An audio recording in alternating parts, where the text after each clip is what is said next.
Transgender ആക്ടിവിസ്റ്റിന്റെ വിവാദ സംസ്കാര ശുശ്രൂഷയ്ക്ക് പിന്നാലെ ന്യൂയോർക്കിൽ പാപപരിഹാര ബലിയർപ്പണം. ട്രാൻസ്ജെൻഡർ ആക്ടിവിസ്റ്റ് ആയിരുന്ന വ്യക്തിയുടെ മൃതസംസ്കാര ശുശ്രൂഷ വിവാദമായതിന് പിന്നാലെ ന്യൂയോർക്കിലെ പ്രശസ്തമായ സെന്റ് പാട്രിക്സ് കത്തീഡ്രൽ ദേവാലയത്തിൽ പാപപരിഹാര ബലിയർപ്പണം.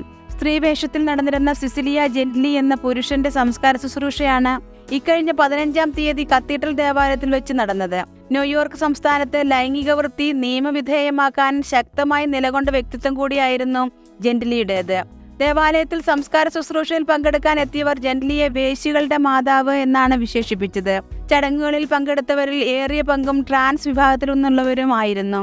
ഫാഷൻ വസ്ത്രവിധാനങ്ങളോടെ നിരവധി ആളുകൾ പങ്കെടുത്ത സംസ്കാര ചടങ്ങ് ദേവാലയത്തിന്റെ പരിശുദ്ധിയെ തന്നെ കളങ്കപ്പെടുത്തിയെന്നും ആക്ഷേപമുണ്ടായിരുന്നു. മരിച്ചയാളുടെ പശ്ചാത്തലവും പ്രവർത്തന മേഖലയും പിന്തുടർന്നിരുന്ന ആശയത്തെക്കുറിച്ചും ധാരണയില്ലായിരുന്നു എന്നും സഭ പിന്നീട് അറിയിച്ചു. ഒരു കത്തോലിക്ക വിശ്വാസിക്ക് വേണ്ടി കുടുംബവും സുഹൃത്തുക്കളും സംസ്കാര ബലിക്ക് അനുമതി അഭ്യർത്ഥിച്ചതായിട്ടാണ് കത്തീഡ്രൽ അധികൃതർക്ക് മനസ്സിലായതെന്നും പ്രാർത്ഥനയെയും കൂട്ടായ്മയെയും ഈ വിധത്തിൽ തെറ്റിദ്ധരിപ്പിക്കുകയും നിന്ദിക്കുകയും ചെയ്തുകൊണ്ട് അപമാനിക്കുമെന്ന് കരുതിയില്ലായിരുന്നെന്നും കത്തീഡ്രൽ ദേവാലയത്തിലെ വൈദികൻ ഫാദർ എൻറിക്കോ സാൽവോ പിന്നീട് പ്രസ്താവിച്ചു. അമേരിക്കയുടെ ഇടവക ദേവാലയം എന്നറിയപ്പെടുന്ന കത്തീഡ്രലിൽ ഇങ്ങനെയൊരു അപവാദ സംഭവം അരങ്ങേറിയത് കാര്യങ്ങൾ കൂടുതൽ വഷളാക്കിയിരിക്കുകയാണെന്നും അദ്ദേഹം വിശദീകരിച്ചു.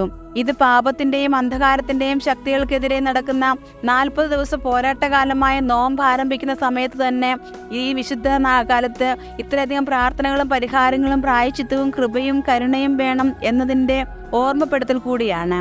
ന്യൂയോർക്ക് ആർച്ച് ബിഷപ്പ് കർദിനാൾ തിമോത്തി ഡോളന്റെ നിർദ്ദേശപ്രകാരമാണ് പരിഹാര ബലി അർപ്പിച്ചതെന്നും അദ്ദേഹം വെളിപ്പെടുത്തി. കത്തീഡ്രൽ ദേവാലയത്തിൽ നടന്ന സംസ്കാര ശുശ്രൂഷയിൽ വലിയൊരു വിഭാഗം വിശ്വാസികളും പ്രതിഷേധം അറിയിച്ചിരുന്നു.